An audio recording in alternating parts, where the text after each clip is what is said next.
నమస్తే ఫ్రెండ్స్. బ్రహ్మర్షి పితామహ పత్రిజీ గురువు గారికి నా యొక్క ఆత్మ ప్రణామాలు. వంశీ కిరణ్ గురువు గారికి ఆత్మ ప్రణామాలు. ఈ యొక్క జ్ఞానాన్ని నాకు అందించినటువంటి మానస మేడంకి, ప్రశాంత్ మేడంకి నా యొక్క ఆత్మ ప్రణామాలు. వింటున్న మీ అందరికీ నా యొక్క ఆత్మ ప్రణామాలు. జ్ఞానాన్ని అందించిన ప్రతి ఒక్క గురువుకి కృతజ్ఞతలు తెలుపుకుంటూ, మాస్టర్స్ ఈరోజు మన క్లాస్ వచ్చి మహాదేవుడు గర్లకంఠుడు అంతరార్థం తెలుసుకుందాం. ఈ ప్రపంచానికి సృష్టికి హాని జరగకుండా వచ్చిన విషయాన్ని తన కంఠములో దాచిన ఆ మహాదేవుడికి హృదయపూర్వకంగా ఆత్మ ప్రణామాలు తెలుపుకుంటూ క్లాసు చెప్పుకున్నాం మహాదేవుడి గురించి. కాలకూట విషయం గురించి తెలుసుకుందాం ముందు. ఎలా అంటే దాని నుంచి మన జీవితంలో ఏమి నేర్చుకోవాలి, దానికి కొన్ని పాయింట్లు నాకు అర్థమైంది సార్ చెప్పిన క్లాసులో తీసుకున్నాను. ఫస్ట్ పాయింట్, నీలకంఠం గర్లకంఠంగా ఎందుకు వచ్చింది. 2, కాలకూట విషయం శివయ్యకు ఇబ్బంది చేసినప్పుడు ఆయనకి ఏం జరిగింది. 3వ పాయింట్, కాలకూట విషయం ఎందుకు పుట్టింది, దీని నుంచి మనం ఏం నేర్చుకోవాలి. 4, కాలకూట విషయం గొంతులో ఎందుకు పెట్టుకున్నాడు, పరమేశ్వరుడు దాని నుంచి మనం ఏం నేర్చుకోవాలి జ్ఞానకోణంలో. నాకు అర్థమైంది, నేను తెలుసుకున్నది మీకు అందిస్తున్నాను ఫ్రెండ్స్.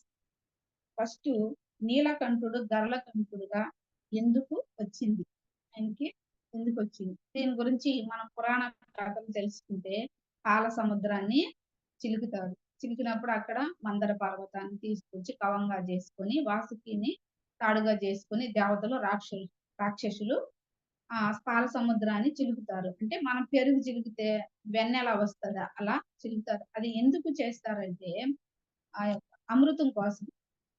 అమృతం ఎందుకు, అమరత్వం సాధించడం కోసం ఇలా దేవతలు రాక్షసులు పాల సముద్రాన్ని మదిస్తారు. ఆ యొక్క మదించేటప్పుడు ఫస్ట్ ఏమి పుడుతుంది అక్కడి నుంచి, పాల సముద్రంలో ఏమి వస్తుందంటే ఫస్ట్ విషం వస్తుంది. విషం వచ్చినప్పుడు ఆ విషం వచ్చినప్పుడు ఏం చేయాలని ఆలోచిస్తారు. అంటే అక్కడ దేవతలు ఉన్నారు, విష్ణుమూర్తి ఉన్నారు, అందరూ ఉన్నారు. అప్పుడు ఏం చేయాలా అని ఆలోచించి ఈ విషయాన్ని తీసుకునే శక్తి ఆ యొక్క మహాదేవుడికి ఉన్నది అని అందరూ అనుకుంటారు. ఎందుకంటే ఆయనకి ఆ శక్తి ఉంది. ఆయన లయకారుడు కాబట్టి ఆయనకి అంత శక్తి ఉంది. ఆయన ఎప్పుడు ధ్యాన స్థితిలోనే ఉంటాడు అని అందరూ దేవతలు అందరూ మాట్లాడుకొని పరమేశ్వరుడి కాడికెళ్ళి ఈ విషయాన్ని స్వీకరించమని అడుగుతారు. సరే, పరమేశ్వరుడు ఏం చేస్తాడు, ఆ యొక్క విషయాన్ని గొంతులో తాగేస్తాడు. తాగేసినప్పుడు అది పార్వతీదేవి వచ్చి ఆ గొంతుని, అది పురాణాల కథ, ఆయన తాగేస్తాడు. ఆడవరకే మనం వినుంటాం. ఎందుకంటే అంతకు మించింది తెలియదు, నాకు కూడా తెలియదు. ఆ విషయాన్ని ఆయన తీసేసుకుంటాడు. మళ్ళీ మన పాల సముద్రాన్ని చిలికినప్పుడు చాలా మంది వస్తారు కదా, ఇట్లా ఐరావతం, లక్ష్మీదేవి, ఇట్లా ఇంకా చాలా మంది, కల్పవృక్షం, ఇట్లా అందరూ వస్తారన్నమాట.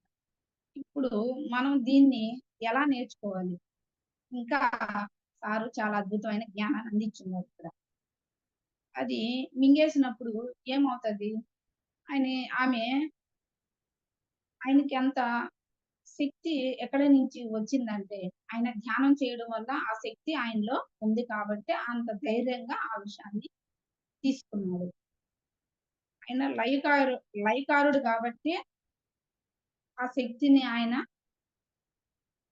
తీసుకోగలడు అని వాళ్ళకి, దేవతలకి అర్థమైంది. ఎలా అంటే బ్రహ్మ సృష్టిస్తాడు, విష్ణువు పరిపాలిస్తాడు, అందరికి ఆహారం వేస్తాడు, ఈయన పరమేశ్వరుడు లయం చేస్తాడు. ఆయన సృష్టిని లయం చేస్తాడు కాబట్టి ఆయన్ని లయకారుడు అంటారు. అందుకే ఆ లయకారుడు అంత ఆయనకు శక్తి ఉంది కాబట్టి ఆయన ఆ యొక్క విషయాన్ని తీసుకుంటాడు. అప్పుడు పార్వతీదేవి ఏం చేస్తది, గబక్కన పోయి ఆయన మెడ పట్టేసుకుంటది. అది ఆ విషయాన్ని కడుపులోకి రానీయకుండా, బయటికి రానీయకుండా గట్టిగా అదిమి పట్టేస్తది. పట్టేసినప్పుడు ఏం జరుగుతది అక్కడ ఆయనకి, ఆ విషయం అక్కడే గొంతులో నిలిచిపోవడం వల్ల అక్కడి వరకు నీలంగా మారిపోతది. అది దాని అర్థం. కాలకోట విషం న్యా నీ గొంతు అదే హ్మ్. నీ కంఠంలో నీలంగా ఎందుకు మారిపోతుందంటే, ఆమె అలా గట్టిగా పట్టుకోవడం వల్ల, ఆ విషయం అటు ఇటు ఆడే ఉండడం వల్ల అది నీలంగా మారిపోతుంది. ఇది అక్కడ వరకు. ఎలా అంటే మామూలుగా రెండో ప్రపంచ యుద్ధం జరిగేటప్పుడు బాంబులు తయారు చేశారు. బాంబులు తయారు చేసి యుద్ధం చేశారు. యుద్ధం చేసినప్పుడు కొన్ని బాంబులు మిగిలిపోతాయి. అవి మిగిలిపోయినప్పుడు బయటుంటే ఏం జరుగుతది? అందరికి ఇబ్బందే గదా! బాంబులంటే ఇంక వాటిలో నుంచి విషమే గదా ఉంటది. ఏం జేస్తారంటే అప్పుడు ఒక పెద్ద భూమి భూమి లోపల ఒక గొయ్యి తవ్వేసి దాని లోపల పెట్టేస్తారు. పెట్టేసినప్పుడు మూసేస్తారు. ఎందుకంటే అది ఎవరికీ ఇబ్బంది జరగకూడదని. ఎందుకని అది బయటున్నిందంటే ఆ విష ప్రభావం ఎదుటి వాళ్ళకి ఇబ్బంది చేస్తది. వాళ్ళకి ఇబ్బంది చేస్తది. కాబట్టి వాళ్ళు అందుకని దాన్ని భూమి లోపల తవ్వి పెట్టేస్తారు. అదేం చేస్తది అలా పెట్టడం వల్ల దాంట్లో నుంచి వచ్చే అణుదారిక అంటే రేడియేషన్ వల్ల ఆ భూమి చాలా ఇబ్బందికి గురవుతదన్నమాట. అట్లా ఇక్కడ పార్వతీదేవి ఎందుకు పెట్టేస్తదంటే దీనికి తర్వాత. రెండో పాయింట్ కాలకూట విషయం శివయ్యకు ఇబ్బంది చేసినప్పుడు ఆయనకి ఏం జరిగింది? అప్పుడు పరమేశ్వరుడికి ఎప్పుడైతే ఆమె గొంతు కాడ పట్టిందో అప్పుడు ఆయనకి ఎందుకని పట్టింది? ఆ యొక్క కాలకోట విషయం లోపలికి పోయిందంటే ఆయన లోపల లోకాలుంటాయి. అవి నాశనం అయిపోతాయి. బయటకొచ్చిందంటే బయటోళ్ళున్నాళ్ళు నాశనం అయిపోతారు. అందుకని జెప్పేసి ఆమె లోపలికి బానీయకుండా అట్ట బయటికి రానీయకుండా గొంతులో గట్టిగా పట్టేసింది. ఎప్పుడైతే ఆమె అది గొంతు కాడ పట్టేసినప్పుడు పరమేశ్వరుడు సృహ తప్పి పడిపోతాడు. పార్వతీదేవి ఒళ్ళో పడుకునేస్తాడు. పడుకునేసినప్పుడు ఆమె పరమేశ్వరుడికి సేవ చేస్తూ ఉంటుంది. అక్కడ ఆహ్, నందీశ్వరుడు గూడా ఆయనకి సేవ చేస్తూ ఉంటాడు. అందరూ దేవతలందరూ పరమేశ్వరుడికి ఏమైంది? ఎలా ఉంటది? ఎందుకంటే విషం తీసుకున్నప్పుడు ఎలా ఉంటదని జెప్పేసి ఆయన సృహ పడిపోయినాడని అందరూ దేవతలు అక్కడికి వచ్చేస్తారు. వచ్చేసి అక్కడ ఆయనకి సేవ జేస్తారు. ఇది పురాణంలో మనం తెలుసుకున్నది. తర్వాత మనం జ్ఞాన కోణంలో ఏం తెలుసుకోవాలి? అక్కడ దేవతలందరూ వచ్చి కూర్చొని ధ్యానం జేసి ఆ శక్తిని పరమేశ్వరుడికిచ్చారు. చూడండి ఇప్పుడు మనము ఆ విషాన్ని ఆ పరమేశ్వరుడే ఆ విషయాన్ని తట్టుకోలేక ఎంత ఆయన స్పృహ తప్పే స్థితికొచ్చాడంటే, అది ఎంత బాధ కలిగిచ్చుంటది. మనమేమో ఈజీగా ఆయన విషం తాగేసాడు. మళ్ళీ పాల సముద్రాన్ని చిలికారు. దాంట్లో అమృతం వచ్చింది. ఇంకా అది పెద్ద స్టోరీ అని మనం అనుకున్నాం. కానీ అది తట్టుకోవడానికి ఆయన ఎంత బాధపడ్డారో ఆ దేవతలందరూ ఆ శక్తిని ఆయనకి ఇచ్చారు. ఆ! ఎలా అంటే ధ్యానం చేసి ఆ శక్తి ఆయనకివ్వడం ఇచ్చారు. కానీ దీంట్లో మనమేం తెలుసుకోవాలి అంటే, మనం ఇప్పుడు మనకు ఏదైనా ఆరోగ్యం బాలేదనుకో, వేపాకు రసం తాగితే బాగుంటది అంటారు. చాలా మంది షుగరు, బీపీ ఉన్నవాళ్ళు. అది తాగడం వల్ల మనం ఎంత ఇబ్బందికి గురవుతాం. ఒక యాపాకు రసం తాగడం వల్లనే మనం ఎంత ఇబ్బందికి గురవుతామే. కొన్ని టాబ్లెట్లు మింగినా గూడా చాలా కొన్ని టాబ్లెట్లు కళ్ళు తిరుగుతాయి, కడుపులో తిప్పుతాది. చూడండి మనకు అవసరమైన వస్తువులు మింగితేనే మనం ఎంత ఇబ్బందికి గురవుతున్నామే. ఆ విషం తీసుకున్న పరమేశ్వరుడు ఎలా ఉంటాడింకా? ఆయన ఆ పెయిన్‌ని ఎంత తట్టుకొని ఉంటాడు. అది మనము అర్థం చేసుకోవాల్సిందిక్కడ. ఆ దేవతలందరూ వచ్చి ఆయనకి ధ్యానం చేసి ఎనర్జీ ఇచ్చారు. దీని నుంచి ఏం నేర్చుకోవాలి? మనము అందరము సామూహిక ధ్యానం చేస్తే ఎంతో శక్తి వస్తది. అందుకే మా మేడం గూడా అంటుంటారు. హంస మేడం ఎప్పుడు సామూహిక ధ్యానాన్ని వదులుకోబాకండి. ఒక్క గంట మనం కూర్చొని ధ్యానం చేసినప్పుడు మనం ఒక్కరికే వస్తది. అది 10 మంది కూడా కూర్చొని చేస్తే 10 గంటల ఎనర్జీ వస్తది. ఒక పిరమిడ్‌లో కూర్చొని చేస్తే మూడింతల శక్తొస్తది. అదే పట్టాల్లో పత్రి సార్ ఏమంటాడు, అక్కడికొచ్చి ధ్యానం చేస్తే వేల మంది చేస్తారు గాబట్టి, అంత శక్తి మీకొస్తది కాబట్టి అది సంవత్సరం రోజులు మీకుంటాదని పత్రి సార్ చెప్తారు. అందుకని సంవత్సరానికి ఒకసారి వచ్చి అక్కడ ధ్యానం చేసుకొని పొమ్మంటారు. ధ్యానానికి అంత శక్తుంది. కానీ ఆ రాత్రంతా ధ్యానం చేసి, ఆ పరమేశ్వరుడికి ఆ శక్తినివ్వడం వల్ల, ఆ రాత్రంతా వాళ్ళు మెలకువతో ఉంటారు గదా! నిద్ర లేకుండా. ఆ రాత్రిని జాగరణ అంటారు. పురాణాల కథల్లో అయితే ఆ రాత్రిని శివరాత్రి అంటారు. ఎందుకంటే ఆ రాత్రంతా పరమేశ్వరుడికి ఏమైపోతదో, ఏం జరుగుతదని దేవతలందరూ అందరూ మహావిష్ణువుతో సహా అందరూ వచ్చి ఆయన కోసము జా ఉంటారు గదా! ఏమవుతది? ఏం జరుగుతదని ధ్యానం జేసి శక్తిని పంపిస్తారు. అందుకని ఆ రాత్రిని శివరాత్రి అంటారు. దీనికి సంబంధించినటువంటి ఒక గుడి ఉంది. ఇలాగే పరమేశ్వరుడి అమ్మ పార్వతి మాత గుడిలో పడుకొనుంటారు. అది ఏ ఒకే దిగుడుంది ఆ గుడి. ఆ గుడి ఎక్కడుందంటే సూరలపల్లి అనే గ్రామంలో పరమేశ్వరుడు, పార్వతీదేవి ఒడిలో పడుకున్నట్టు లోపల విగ్రహం ఉంటాదన్నమాట. అది ఎట్లా అంటే మహావిష్ణువు లక్ష్మీదేవి ఒళ్ళో ఎలా పడుకొని ఉంటాడో అలా ఉంటది ఆ గుడి. ఆ గుడిలో పరమేశ్వరుని దర్శించాలంటే అలా ఉంటది. ఆ దేవాలయం చాలా పురాతనమైనది. ఆ దేవాలయం పేరు నీలకంఠుడు నీలకంఠుడు శాదధీరిన క్షేత్రం అంటారు. దాన్ని నారద మహర్షుల వారు పెట్టారంట ఆ పేరు ఆ గుడికి. అంత పురాతనమైందంట. అది ఎప్పుడు కట్టారంటే క్రీస్తు శకం 1344, 47 మధ్య కాలంలో ఆ దేవాలయాన్ని నిర్మించారు. ఆ దేవాలయం మహాదేవుడి కాలం నాటిదంట దాన్ని. అక్కడ ఒక ప్రత్యేకత ఉంది. శుక్లపక్షం, కృష్ణపక్షం, శుక్లపక్షం రోజు నందీశ్వరుడికి అభిషేకాలు చేస్తారు. ప్రతి ఒక్క గుళ్ళో ఎలా ఉంటారో మనం చూసాం కదా! శివలింగాలుంటాయి. కానీ ఆ గుళ్ళో ఒక్క దగ్గరేనంట. ఆ ఊర్లో ఒక్క దగ్గరే అలా పరమేశ్వరుడు, పార్వతి మాత గుళ్ళో పడుకోన్నట్టు ఉంటారు. మళ్ళీ అభిషేకాలొచ్చి నందీశ్వరుడికి చేస్తారు. కానీ నేను ఇక్కడ గుళ్ళోకెళ్ళినప్పుడు కూడా ముందు నందీశ్వరుడికి అభిషేకం చేసి, తర్వాత పరమేశ్వరుడికి, శివలింగానికి అభిషేకం చేసేవాళ్ళు. కానీ దాంట్లో ఇంత అర్థం ఉందని నాకు ఇప్పుడు తెలిసింది. ఫస్టు నందీశ్వరుడికే చేస్తారు. తర్వాత పరమేశ్వరుడికి ఎందుకు చేస్తారు? ఆయన భగవంతుడు గదా! అనుకున్నాం గానీ ఎవరిని క్వెషన్‌లు అడగలేదు. తెలుసుకోలేదు. కానీ నాకు అర్థమైంది. నందీశ్వరుడికి ఎందుకు అభిషేకాలు ఫస్ట్ చేస్తారని. ఆ ఆ ఆలయం యొక్క ప్రత్యేకత అది. ఆ ఆలయము చిత్తూరు జిల్లాలోని తిరుపతికి, చెన్నైకి మధ్యలో ఉంటాదంట.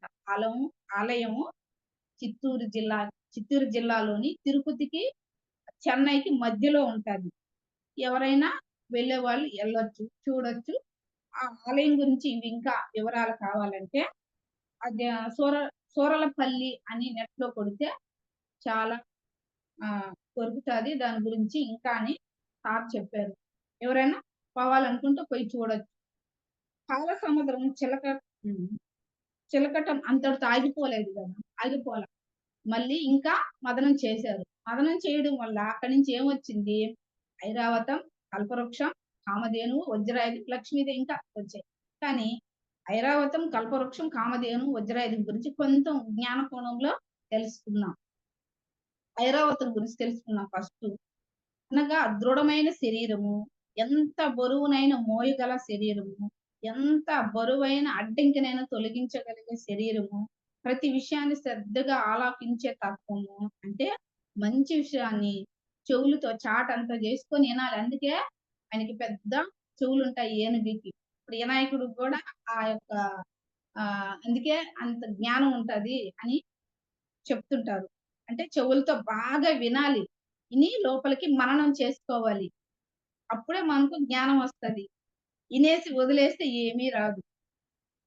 సూక్ష్మంగా గమనించే తత్వం ఉంటది. ఎలా అంటే ఆ చిన్ని కళ్ళుంటాయి. ఎంత చిన్ని కళ్ళు ఇంతే చిన్ని కళ్ళు. ఆ కళ్ళుని కింద పోయే చీమను చూస్తాయి. ఏయ్ ఇన్నుండా అంటే చి ఏనుగంట చీమ గానబోతుందంటే కాలెత్తేస్తది. అంటే తనకి ఎంత చూ ఎంత చిన్న చూపుందో చూడు. చీమ మనమే చీమను చూడు తొక్కేసుకుంటే ఎళ్ళిపోతాం. మనం ఎంతున్నాము? సగం ఉండం. ఏనుగు ఎంత ఎత్తుంది? దానికి ఎంత చిన్న కళ్ళున్నాయి. అంత జ్ఞానం, అంత సూక్ష్మంగా గమనించే తత్వం మనకు గూడా ఉండాలి. శాకాహారి ఎటువంటి సంఘటనైనా ప్రశాంతంగా గమనించగలదు. నా శరీరం నేను మానసికంగా దృఢంగా ఉన్నాను అనుకుంది. ఇవి 2 మనకు ధ్యానంలో వస్తాయి. మనం ఎప్పుడైతే శాకాహారిగా మారతామో, మనం ధ్యానం చేయడం వల్ల మనం ప్రశాంతంగా ఉంటాం. ఆనందంగా ఉంటాం. మళ్ళొచ్చి మానసికంగా దృఢంగా ఉంటాం. నిజమే గదా! ఏ సమస్యొచ్చినా తట్టుకునే శక్తున్నది. అప్పుడేం చేసేవాళ్ళమి, ధ్యానానికి రాకముందు ఆ సమస్యొచ్చిందంటే దానికి ఏడ్చుకుంటూ నాకీ బా అని బాధపడేవాళ్ళు. ఇప్పుడు దృఢంగా ఉన్నాం. ఒక సమస్యొచ్చిందా? ఓకే. దీన్ని మనం గతంలో ఇచ్చినాం గాబట్టి, ఈ సమస్య మన దగ్గరకొచ్చిందని తెలుసుకోగలుస్తున్నాం. దాన్ని సాల్వ్ చేసుకునే శక్తి ఇప్పుడు మన దగ్గరుంది. అంతా ఐరావతం వల్ల అంత జ్ఞానాన్ని మనం అర్థం చేసుకోవచ్చు. కల్పవృక్షం, కామధేనువు. ఈ రెండిటి ఈ 2 మనకు తల్లిదండ్రులతో పోల్చబడ్డాయి. కల్పవృక్షం మనకు ఆరోగ్యాన్ని, ఆనందాన్ని ఇస్తది. అవును కదా! ఇప్పుడు మనం ఏదైనా కావాలని ఇప్పుడు ఆరోగ్యంగా, ఆనందంగా ఉన్నాం. అబ్బా! వాడు ఆరోగ్యమే మహాభాగ్యము అని అంటారు. అట్లా కామధేను ఏందంటే, మనకు భౌతిక జీవితానికి సంబంధించినటువంటి వాటిని మనకు సమకూరుస్తది. ఇప్పుడు కామధేను వల్ల ఏమొస్తాయి పాలు, పెరుగు, నెయ్యి అవన్నీ అన్నీ ప్రతి ఒక్కరికి ఉపయోగమే కదా! చిన్న బిడ్డ కానించి ముసలోళ్ళ వరకు దాన్ని తీసుకుంటారు. కొంతమంది ఆ పాలమ్ముకొని వీటి వల్ల ఎంతో మంది బతుకుతున్నారు. ఆనందంగా ఉన్నారు. భౌతిక జీవితంలో వాళ్ళకి కావాల్సినటువన్నీ పాల వ్యాపారంతో బతికేవాళ్ళు బానే జీవిస్తున్నారు గదా! అట్లా కామధేనువు వల్ల మనకు భౌతికమైనటువంటి సంబంధించినటువన్నీ మనకు లభిస్తాయన్నమాట. వజ్రాయుధం ఇది చాలా శక్తిమైనది. లక్ష్యాన్ని ఛేదించగలదు. లోపల బయట మౌనంగా ఉండి, ఆ వచ్చిన శక్తిని స్వీకరించి విశ్వానికి అందించాలి. ఎలా అంటే ఇప్పుడు దీనికి గూడా మనం ధ్యానం గురించే వస్తది. వజ్రాయుధం గూడా. ఎలా అంటే మనం కళ్ళు మూసుకొని లోపల బయట మౌనంగా ఉండండి, మౌనంగా ఉండండి, మౌనంగా ఉంటే ఎక్కువ శక్తొస్తది. చెప్తా ఉంటారు మేడములు. వారానికోసారి మౌనంగా ఉండండి అని. ఆ వచ్చిన శక్తిని ప్రపంచానికి పంచాలి. అంత వజ్రాయుధంలో అంత అర్థం ఉంది. మనము ధ్యానం చేసినప్పుడు ఇప్పుడు లక్ష్మీదేవి చెప్తది. థౌసండ్స్ ఆఫ్ జాయ్‌లో ఏమని చెప్తది? మీరు అందరిని ఆహ్వానించుకొని, ఆ గోల్డెన్ కాంతిని ఆహ్వానించుకొని, అదంతా భూమాతకి పంపించేసింది. ప్రతి జీవికి పోయేటట్టు చేయింది. ఆ జీవులన్నీ ఆత్మజ్ఞానంతో ఆనందంగా జీవించాలి అని కోరుకోండి అదే ఇక్కడ వస్తది. ఈ యొక్క వజ్రాయుధంలో. మనం ఏదైనా పని చేసిన సక్సెస్ అయినందుకు చాలా మంది అంటారు. అబ్బా! వాడి చేతుల్లో వజ్రాయుధం ఉందిరా! నీ సక్సెస్ అయిపోతున్నాయా? అనుకుంటారు. అది దానికి అర్థం అన్నమాట. వీటన్నిటి గురించి మనం తెలుసుకోవాలండి. తెలుసుకోవాలంటే మన గురించి తెలుసుకోవాలంటే ఎలా అంటే, మనకిప్పుడు ఏదన్నా ఒక సమస్యొచ్చిందనుకో మనం ఏం చేస్తాం? ఒక బాధొచ్చినా, ఒక కష్టం వచ్చినా, అయ్యో! భగవంతుడా నాకు ఈ బాధొచ్చేసింది. అయ్యో! నాకు ఈ కష్టం వచ్చేసింది. నేను తట్టుకోలేకపోతున్నానని గుడికెళ్ళి భగవంతుడికి చెప్పుకుంటాం. కానీ అక్కడేం జరిగింది? పాల సముద్రం చిలికినప్పుడు ఫస్ట్ ఏమొచ్చింది? విషమే వచ్చింది. అక్కడందరూ దేవతలుండారు. ఏం జరిగింది? భగవంతుడికే తప్పల. ఆ విషం తీసుకున్న పరమాత్మ ఆ యొక్క పరమేశ్వరుడు ఎంత ఇబ్బంది పడ్డాడు చూడండి. ఆ భగవంతుడికే తప్పలేదు. మనమెంత కష్టాలొచ్చినాయని లబోదిబోమని అంటాం. ఎందుకంటే అలా ఏడ్చుకునేవాళ్ళం. అయ్యో దేవుడా! ఏంది ఇలా చేసావు? నాకెందుకు ఈ కష్టాలిచ్చావు? నాకెందుకు ఈ బాధలిచ్చావని భగవంతుడిని తిట్టుకుంటూ ఉంటాం మనం. ధ్యానానికి రాకముందు నేను చేసింది కూడా అది. ధ్యానానికొచ్చినాక ఓహో! నా వాస్తవానికి నేనే సృష్టికర్తనని ఇప్పుడు తెలుసుకున్నాం. అందుకే ఆనందంగా ఎన్నో సమస్యలొచ్చినా వాటన్నిటిని ఆనందంగా తీసుకుంటూ, ఆ సమస్య నుంచి ఏమి నేర్చుకోవాలో అది నేర్చుకుంటూ, ఆ యొక్క బాధ నుంచి ఆనందంగా జీవిస్తున్నాము. ఇప్పుడయిపోయింది. మూడో కాలకూట విషం. ఎందుకు పుట్టింది? దీని నుంచి మనం ఏమి నేర్చుకోవాలి? ఇప్పుడు కాలకూట విషయం అంటే ఏదైనా పని మనం మొదలుపెట్టామంటే ఒక సమస్య ఉంటుంది. దానిని మనం దాటాలి. ఎలా దాటాలి? ఇప్పుడక్కడ ఏం జరిగింది? అక్కడ పాల సముద్రం మథనం చేసినప్పుడు వచ్చిన విషాన్ని ఫస్ట్ ఏమొచ్చింది? అమృతం రాలేదు కదా! ఫస్ట్ విషమొచ్చింది. ఆ విషాన్ని మా ఆ యొక్క దేవతలందరికి పెద్దాయనైనటువంటి ఆ పరమేశ్వరుడికిచ్చారు. అలాగే మనం ఏ పని మొదలుపెట్టినా, ఏ వ్యాపారం మొదలుపెట్టినా, ఒక యజ్ఞం చేసినా, ఒక ఇల్లు కట్టినా, ఏది చేసినా మనకొక సమస్య అయితే వస్తది. ఆ సమస్యను అధిగమించి మనము ముందుకు నడవాలి. అంతేగాని సమస్య వచ్చింది, నాకొచ్చిందనేసి దాన్ని వదిలేసి ఆపేయకూడదు. ఎలా అంటే ఇప్పుడు మనం ఒక ఇల్లు కట్టుకున్నాం.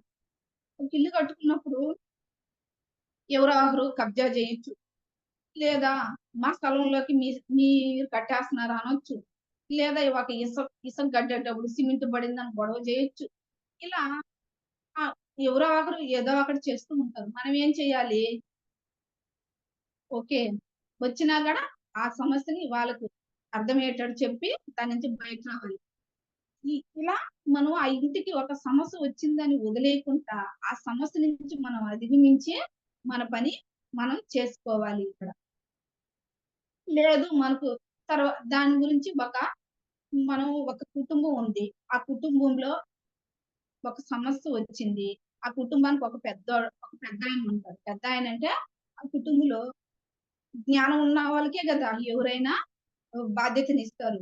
కొడుకు కావచ్చు, ఆ కుటుంబానికి పెద్ద వాళ్ళ తండ్రి కావచ్చు. ఎవరికైనా జ్ఞానం ఉంటేనే ఆ ఇంటికి బాధ్యతలిస్తారు. అలా ఆ ఇంట్లో ఏదైనా ఒక సమస్యొచ్చిందంటే ఏం జేస్తారు? ఆ ఇంట్లో ఉండే ఆ ఇంట్లో ఉంటారు గదా! వాళ్ళకి ఎవరికైతే ఆ యొక్క జ్ఞానం ఉందో వాళ్ళకి అప్పజెప్పేసి, మిగతా వాళ్ళంతా ఏం జేస్తారు? వాళ్ళ పని వాళ్ళు చేసుకుంటూ ఎళ్ళిపోవాలి. అంతేగాని ఈ సమస్య వచ్చిందని ఆగిపోకూడదు. ఇంట్లో కుటుంబానికి పెద్ద ఎవరు లేరు. మనం ఆ పరమేశ్వరుడికి అప్పజెప్పేస్తే ఏం జరుగుతుంది? ఆయన ఆ సమస్యని తీర్చడానికి మన దగ్గరికి ఎవరో ఒకరొస్తారు. ఆ సమస్యని తీర్చేసి వెళ్ళిపోతారనమాట. అలా మనం నేర్చుకోవాలి. ఇప్పుడు మనము ఇంకొక విషయం ధ్యానం చేస్తున్నాం. అందరూ ధ్యానాన్ని ఎందుకొస్తాం? మనము ఆరోగ్యంగా, ఆనందంగా, ప్రశాంతంగా అమరత్వం సాధించాలని ధ్యానానికొస్తాం. వచ్చినప్పుడు ధ్యానానికి కూర్చుంటాం. కూర్చున్నప్పుడు ఏం జరుగుతది? గబక్కన ధ్యానం కుదరదు గదా! ఒకసారి ఎవరో ఒకరు ఇబ్బంది పెడతారు. ఎవరో ఒకరు మాట్లాడతారు. ఫోన్‌లొస్తాయి. ఆహ్, ఆలోచనలొస్తాయి. ధ్యానం నుంచి లేసేయాలనిపిస్తది. ఇయన్నీ జరుగుతాయి. సరే ఏటో ఒకటి కూర్చొని ధ్యానం చేశాము అనుకో. చేసిన తర్వాత ఏం జరుగుతది ఫస్టు ఎవ్వరికైనా అందరికి రాకపోవచ్చు కానీ నేనున్న దాంట్లో ప్రతి ఒక్కరికి వచ్చినాయి. ఒళ్ళు నొప్పులొచ్చినాయి, తల తిరుగుడు, కాళ్ళు నొప్పులు. నాకైతే చీమలు బారినట్టు వచ్చింది. నాకు శరీరం మొత్తం చీమలతో కుడితే ఎలా వస్తదో అలా వచ్చింది. నాకైతే అలా జరిగేది. కానీ ఎందుకంటే సార్ వాళ్ళు చెప్తారు గదా! ధ్యానం చేయడం వల్ల అన్ని తలనొప్పొస్తది. కొంతమందికి ఒళ్ళు నొప్పులొస్తాయి. కొంతమందికి సూదులతో పొడిచినట్టు ఇలా ఉంటది. అలా అని మీరు వదిలేయబాకండి అని చెప్తారు. అందుకని నేనైతే ఆలోచించుకొని ఓహో! నాకు అలా జరిగినప్పుడు హీలింగ్ జరుగుతది మీకు అని చెప్పారు. ఓహో! నాకు శరీరాన్ని శుద్ధి చేస్తున్నారు, హీలింగ్ చేస్తున్నారని నేను అనుకోని అలాగే ధ్యానం చేసుకునేదాన్ని. ఏదో ఒక అనుభవం అయితే వచ్చింది గదా! సార్ వాళ్ళు చెప్పడం వల్ల అని నేను అనుకునేదాన్ని. అట్లా మనకు ఫస్ట్ వచ్చేదేంది? కుటుంబ సమస్యలు, ఆరోగ్య సమస్యలు వస్తాయి. అలా అని ధ్యానాన్ని వదిలేయకూడదు. వదిలేస్తే ఇకన మనం ఏం చేయలేం. మళ్ళీ ధ్యానం వల్లే కదా! మనం ఇంత హ్యాపీగా, ఆనందంగా ఉన్నాము. అట్లా కొంతమంది ధ్యానాన్ని వదిలేస్తారు.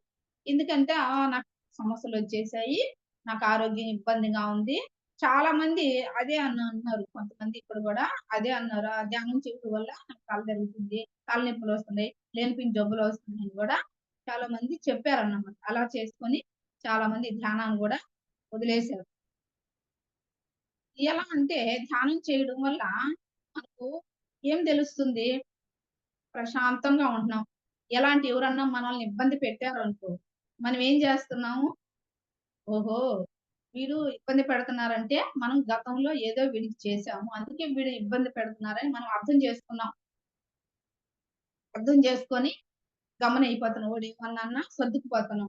మన ఇంట్లో ఎవరైనా మనల్ని ఇబ్బందిగా మాట్లాడినా గమ్మునయిపోతున్నాం. ఎక్కడి నుంచొచ్చింది మనకి శక్తి? ధ్యానం వల్ల వచ్చింది. ఇప్పుడు ఒక ఆరోగ్య సమస్యొచ్చింది. ధ్యానం చేసుకొని తగ్గించుకోగలుగుతున్నాం. మనసు ప్రశాంతంగా లేదు. గజిబిజిగా ఉంది. ధ్యానం చేసుకొని తగ్గించుకుంటున్నాం. ఇట్లా మనం ధ్యానం చేసుకుంటూ ఎంతో ఆనందంగా, ఆరోగ్యంగా జీవిస్తున్నాం. మనము ధ్యానం వల్ల పెద్ద పెద్ద కర్మలు గూడా కల్లో చూసుకొని కర్మ విపాకం చేసుకుంటున్నాం. పశ్చాత్తాపం, పరివర్తన, ప్రాయశ్చిత్తం. వంశీ సార్ చెప్పినటువంటి దీని నుంచి కూడా మన ధ్యానం వల్లే గదా! ఇది గూడా మనకొచ్చింది. అదే ఆ రోజు ఇబ్బంది పడుతున్నారని ధ్యానం వదిలేసుంటే, మనము ఈ స్థితికి రాము. ఈ స్థితికి ఎందుకొచ్చామంటే, ధ్యానం వల్ల ఉపయోగాలు దెలుసుకున్నాం. ధ్యానం వల్ల ఆనందాన్ని దెలుసుకున్నాం. ధ్యానం వల్ల మనల్ని ఎవరైనా ఇబ్బంది పెడితే వాళ్ళెందుకు ఇబ్బంది పెడుతున్నారో తెలుసుకున్నాం. వాళ్ళు ఇబ్బంది పెట్టకుండా ఉండడానికి పశ్చాత్తాపం, పరివర్తన, ప్రాయశ్చిత్తం ధ్యానం గూడా తెలుసుకున్నాం. వీటన్నిటి వల్ల మనం చాలా ఆనందంగా ఉన్నాం. అదే వదిలేసుండుంటే మళ్ళీ ప్రాపంచికంలో కొట్టుకొని పోయుంటాం. తర్వాత నాలుగో పాయింట్ కాలకూట విషం గొంతులో ఎందుకు పెట్టుకున్నాడు శివయ్య? దాని నుంచి మనం ఏమి నేర్చుకోవాలి? దీనికి కాలకోట విషం గొంతులో ఎందుకు పెట్టుకున్నాడు? సరే. ఎవరైనా మన దగ్గరకొచ్చి ఒక రహస్యాన్ని చెప్పారంటే దాన్ని మనం పరమేశ్వరుడిలాగా గొంతులో విషాన్ని దాచినట్టు ఆ యొక్క రహస్యాన్ని గొంతులో దాచియాలి. ఎందుకంటే ఆ విషయాన్ని మన లోపలికి తీసుకున్నామంటే మనకిబ్బంది. బయటికి చెప్పకూడదు. బయటికి చెప్పారంటే ఏమంటారు? ఆ రహస్యాన్ని మనం బయట పెడితే ఆమెకెంత బాధపడతది. ఆమె ఎంత నమ్ముంటే మన దగ్గరికి ఆ రహస్యాన్ని తీసుకొచ్చి చెప్పింది. అది వదిలేసి ఆమె అట్టంట, ఈమె ఇట్టంట అని మనం బయటకి చెప్పామనుకో, ఆ పరిస్థితి ఎలా ఉంటది తెలిసినప్పుడు అలాగా ఎవ్వరికీ వాళ్ళ రహస్యాలు మనకు తెలిసినప్పుడు మనం ఎవ్వరికీ చెప్పకూడదు. అది గొంతులోనే నొక్కేయాలి. అంతేగాని తీసుకొని పోయి వాళ్ళకి, ఈళ్ళకి చెప్పకూడదు. అది, అది గూడా మనకే కర్మ అవుతది. ఇంకొకటి అది లోపలికి తీసుకొని అబ్బా! అట్టంట, ఇట్టంట మనం ఆలోచించామనుకో మనం పోతాం. మన కడుపులో మంటొస్తది. అందుకని ఏ కర్మలు చేశారు. వాళ్ళు ఆ పరిస్థితిని అనుభవిస్తున్నారు అనుకోని, మనం ఆ గొంతులోనే పరమేశ్వరుడట ఆ యొక్క విషాన్ని దాచినట్టు వాళ్ళ యొక్క రహస్యాన్ని మనం గొంతులోనే దాచేయాలి. అంతేగాని ఇతరులకి చెప్పకూడదు. అలా అని మనం లోపలికి తీసుకోకూడదు. ఇంకొకటి భర్త, పిల్లలు, భార్యల గురించి కొన్ని తెలుసుకున్నాం. ఇప్పుడు మన భర్త మనం ఏదన్నా ఇబ్బంది పెడుతున్నారంటే మనం ఏం చేస్తాము ధ్యానానికి రాకముందు, అబ్బా! మా ఆయన నన్ను ఇలా చేస్తున్నాడు. ఆయన అలా ఉన్నాడని చెప్పుకుంటాం. కానీ ఆ చెప్పుకోవడం వల్ల ఇబ్బంది మనకే గాని వాళ్ళకుండదు. ఆళ్ళేమో కర్మ నుంచి బయటపడతాం. మనమే చెప్పుకోవడం వల్ల ఆ కర్మని మనమే ఎక్కువ మోయాల్సొస్తది. అలా చెప్పకూడదు. ఆయన ఓహో! అలా ఉన్నాడు. ఎప్పుడో ఒక రోజు మారతాడులే అని మనం అనుకోవాలి. భార్య ఒక పొరపాటు చేసింది. అది కడుపులో దాచుకోవాలి భర్త. ఎందుకంటే ఏదో ఒక రోజు మారతాదిలే అని ఎదురు చూడాలి గాని, నా భార్య అట్ట, నా భర్త ఇట్ట అని మనం ఎవరికీ చెప్పకూడదు. నేను ధ్యానానికి రాకముందు మా వారి గురించి ఎవరికైనా నాకు బాగా పెట్టుకొని కడుపులో దాచుకోలేక నా వల్ల అయ్యేది కాదనమాట. ఇంకా పరిస్థితి ఒంటరితనం అయిపోయేటప్పటికి నాకు ఎవరైనా బాగా దగ్గరగా ఉన్నోళ్ళకి షేర్ చేసేదాన్ని. అది కూడా పొరపాటు అయిపోయింది నాకు. అంటే బాగా అందరికీ చెప్పేదాన్ని కాదు. దగ్గరగా ఉన్నోళ్ళకి షేర్ చేసినా కూడా పొరపాటు అయిపోయింది. ఇంకా అప్పుడు అర్థమైంది వాళ్ళు ఎలా ఉండారనేది నేను నాకు ఈ క్లాస్ ఇన్నప్పుడు నాకది అర్థమైంది. కొంతమంది పిల్లలు ఏదన్నా పొరపాటు చేస్తే అందరికి చెప్పేస్తారు.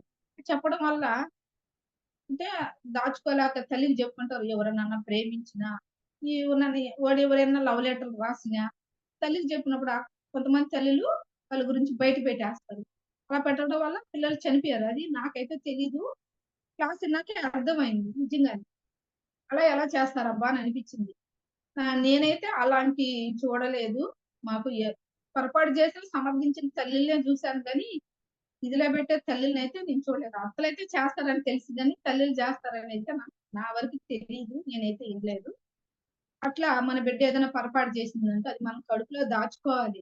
అమ్మా! ఇది కరెక్ట్ కాదు. ఇది మంచిది కాదని చెప్పాలి. అంతేగాని అది తీసుకొని పోయి 10 మందికి చెప్పి పంచాయతీ చేయకూడదు. ఆ బిడ్డ మన బిడ్డే గదా! పొరపాటు చేసి మనమే జెప్పాలి. అంతేగాని అది 10 మందిలో బెట్టి ఆ బిడ్డని ఇబ్బంది పెట్టకూడదు. ఆ విషయాన్ని అందరికీ తెలిసేటట్టు చేయగూడదు. అన్నీ మన ఆ యొక్క పరమేశ్వరుడు యొక్క ఆ విషయాన్ని తన కంఠంలో దాచాడు. అలా అన్నీ మనం మన కంఠంలో దాచుకోవాలి. అది తర్వాత మన మాట మీద మనకు అదుపు ఉండాలి. ఇది అది ఎప్పుడొస్తది? ధ్యానం చేయడం వల్లొస్తది. మన మాట మీద అదుపు లేకుండా మాట్లాడితే ఏం జరుగుతది? ఎదుటి మనిషికి అర్థం గాదు. ఆ ప్రాబ్లమ్ నేను చాలా సార్లు ఎదుర్కొన్నా. లోపల ఉన్నది ఉన్నట్లుగా మాట్లాడకూడదు. మనకు ఏది అవసరమో సందర్భాన్ని బట్టే మాట్లాడాలి. ఏదైనా ఒక విషయం మనకు తెలిసినప్పుడు దాన్ని మన లోపలే దాచుకోవాలి. సందర్భాన్ని బట్టే మాట్లాడాలి. లేదా అది కాకుండా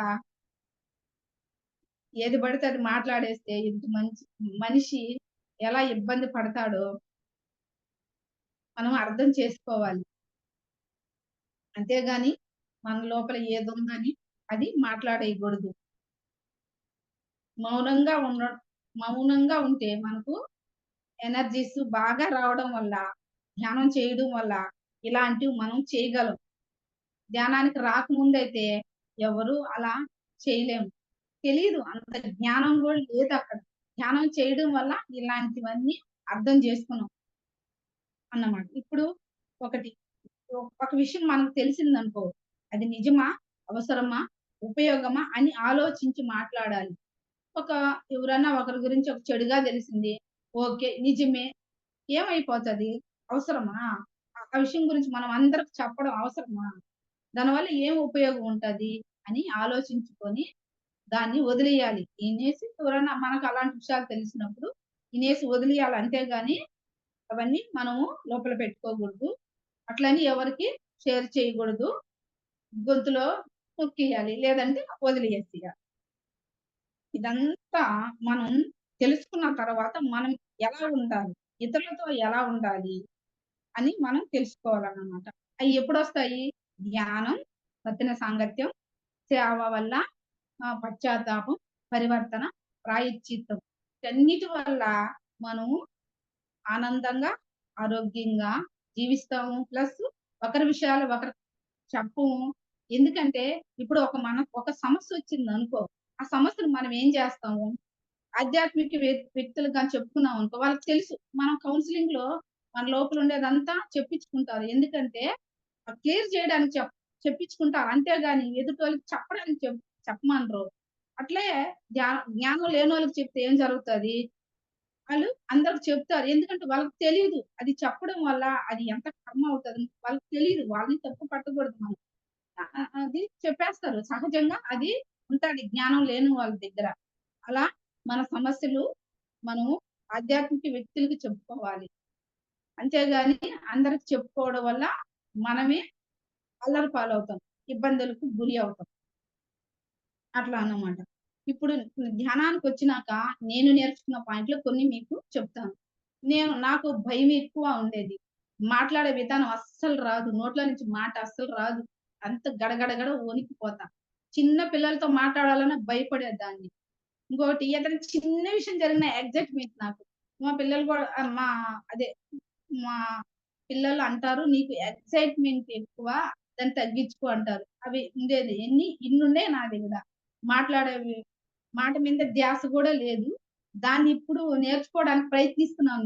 కానీ వీటిని మాత్రం బ్యాలెన్స్ చేసుకున్నా. భయాన్ని, ఎక్సైట్‌మెంట్‌ని ఆహ్, ఏదైనా సమస్యొచ్చినప్పుడు వణికిపోవడం, భయపడిపోవడం, టెన్షన్ పడిపోవడం వీటిని బ్యాలెన్స్ చేసుకుంటూ వస్తున్నా. ఎప్పుడు ధ్యానం చేసి సత్యన సాంగత్యం వల్ల ప్లస్ పశ్చాత్తాపం, పరివర్తన, ప్రాయశ్చిత్తం వల్ల ఈ ఈ నేను తెలుసుకున్న జ్ఞానాన్ని అందరికి చెప్పడం వల్ల వీటి నుంచి బ్యాలెన్స్ చేయగలుస్తున్నా. అంతకుముందు బ్యాలెన్స్ చేయలేకపోయేదాన్ని. ఇంకొక రెండిటి మీద నేను బ్యాలెన్స్ చేయాలి. మూడిటి మీద బ్యాలెన్స్ చేసుకోవాలి. ఇప్పుడు నాలో ఉండేటివి ఇవి. వీటి గురించి కొన్ని ముఖ్యమైన పాయింట్లు నేను పత్రిసార్ నుంచి తీసుకున్నాను. సమయం ఉంది గాబట్టి కొంచెం మీ అందరికీ చెప్తాను. మనం ఎలా ఉండాలి? ఎవరిని నిందించరాదు. ఎవరి గురించి చెడుగా మాట్లాడకూడదు. అందరి వివేకంలో నుంచి, అందరి మూర్ఖత్వంలో నుంచి నేర్చుకోవాలి. ముఖ్యంగా ఈ పాయింటు మనకు బాగా సరిపోతది. ఎందుకంటే ప్రతి ఒక్కరు మూర్ఖంగా ఉండే వాళ్ళ నుంచి గూడా మనం నేర్చుకోవాలి.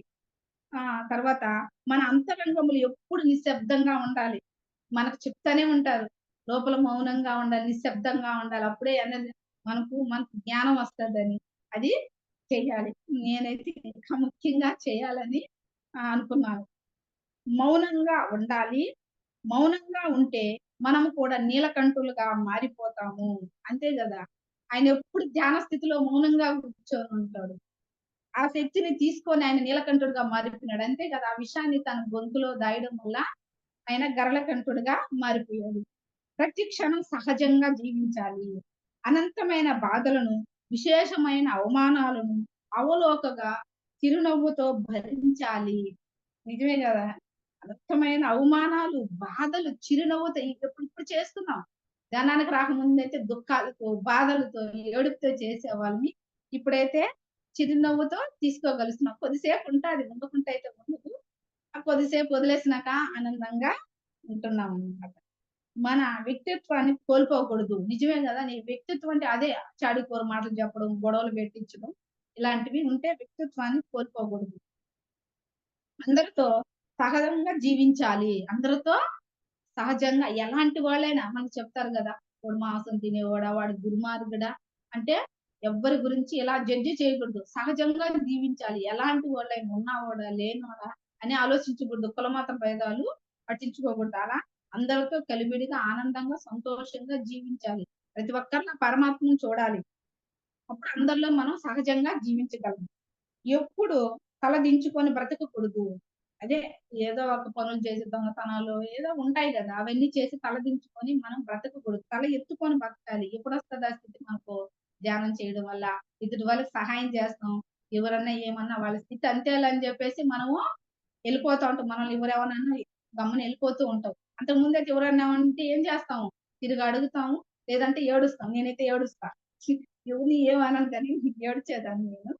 అలా తల ఎత్తుకొని ఇప్పుడు బతకగలుస్తున్నాం. అందరితో మాట్లాడగలుస్తున్నాము. అందరికి చెప్పగలుస్తున్నాము అని ఇప్పుడు నేర్చుకున్నాం. ఆత్మ జ్ఞానముతో ధర్మ మార్గంలో జీవించాలి. ఈ మాస్టర్స్ ఇవి మనం గరళ కంఠుడి నుంచి మనం నేర్చుకోవాల్సింది ఏమిటంటే ఎవరైనా ఫస్టు ఏదైనా బాధ, కష్టాలు వస్తాయి. వాటిని తట్టుకొని జీవించాలి. ఇంకొకటి ప్రతి ఒక్క పనిలో సమస్య వస్తది. ఏ పని చేసినా, ఏ ఏం చేసినా సమస్య వస్తది. దాన్ని ఎదిరించుకొని బ్రతకాలి. ఆ సమస్యని తీర్చుకొని మళ్ళీ మిగతాది చేసుకుంటూ ఎళ్ళిపోవాలి. ఒక పని మన దగ్గరకు వచ్చినప్పుడు, ఆ పనిలో వచ్చే సమస్యలని మనం క్లియర్ చేసుకుంటూ, మిగతా పనులు చేసుకుంటూ ఎళ్ళిపోవాలి. ఇంకొకటి ఎవరైనా మనకు ఒక ఒక అదే వాళ్ళ రహస్యాలు మనకు చెప్పినప్పుడు దాన్ని మన కంఠంలో దాచేయాలి. ధ్యానం చేసి శక్తిని తీసుకొని అందరికి పంచాలి. ఇది ఈ యొక్క గరళకంఠుడి నుంచి నేను నేర్చుకున్న జ్ఞానాన్ని మీ అందరికీ పంచుకున్నాను మాస్టర్స్. ఈ అద్భుతమైన అవకాశం ఇచ్చినటువంటి మీకు మానస మేడం గారికి హృదయపూర్వకమైన కృతజ్ఞతలు తెలుపుకుంటున్నాను. Okay friends. Thank you. Thank you masters. Thank you.